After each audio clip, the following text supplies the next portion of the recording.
Welcome back to another Sutton Schoolswork video, and this week, for the thought of the week, we're going to be talking about the topic of expectations. Let's get started.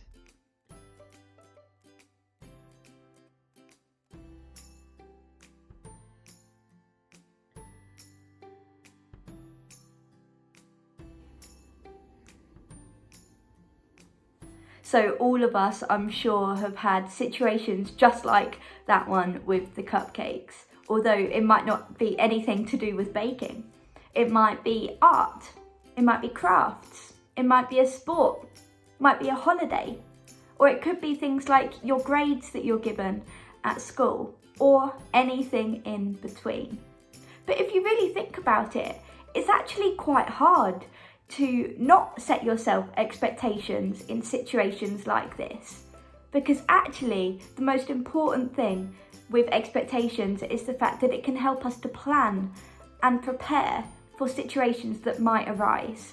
Sometimes when we set ourselves expectations in life, it can become a little unhelpful for our well-being. It can somehow make us feel like we failed. Take a look back at those cupcakes that Becca made earlier. Maybe they didn't look exactly how she wanted them. Maybe they didn't look exactly like that Pinterest photo. But actually, the most important thing is that the person she made those cupcakes for would have been really grateful for the work and effort that she put in. And also the fact that cupcakes would have tasted amazing no matter what they looked like. The only difference is the expectations that Becca had set herself. People have always had expectations. In fact, if you look in the Bible, in the first half of it, the Old Testament, we hear about God's people, the Israelites, and they are expecting someone to come and rescue them, a Messiah, a Saviour. And when Jesus rocks up, he's not quite what they were expecting. He wasn't a king in a gold crown with loads of jewels, and he wasn't an army commander who was going to wipe out the Romans and bring back an Israelite rule. He wasn't what they expected. But for Christians, we believe that Jesus was the Messiah. He was who God sent to be the Saviour. He maybe didn't look like what the Israelites expected, and he didn't have a crown of jewels, but instead he had a crown of thorns. God hadn't failed his mission. God hadn't failed his rescue plan.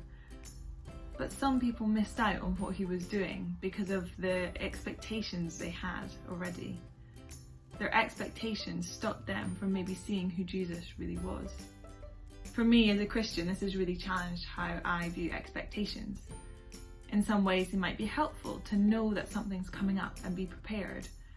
But actually, when those expectations don't turn out exactly how I want them to, that doesn't necessarily mean I've failed. It might just instead be an opportunity to view the situation differently. So as always, we're going to end our video on a challenge. Spend some time reflecting on the past year.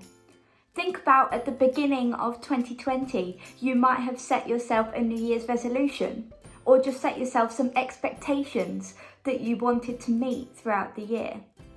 And because of what's happened, maybe those expectations haven't quite been met. But the most important thing is to remember that you have adapted to something that's been so new and so different and so difficult to grasp hold of, but you've got through it. You've adapted to this brand new situation that was thrown up to us. So spend some time thinking about that now. Thank you so much for joining us with this video, and we look forward to seeing you again soon. Bye!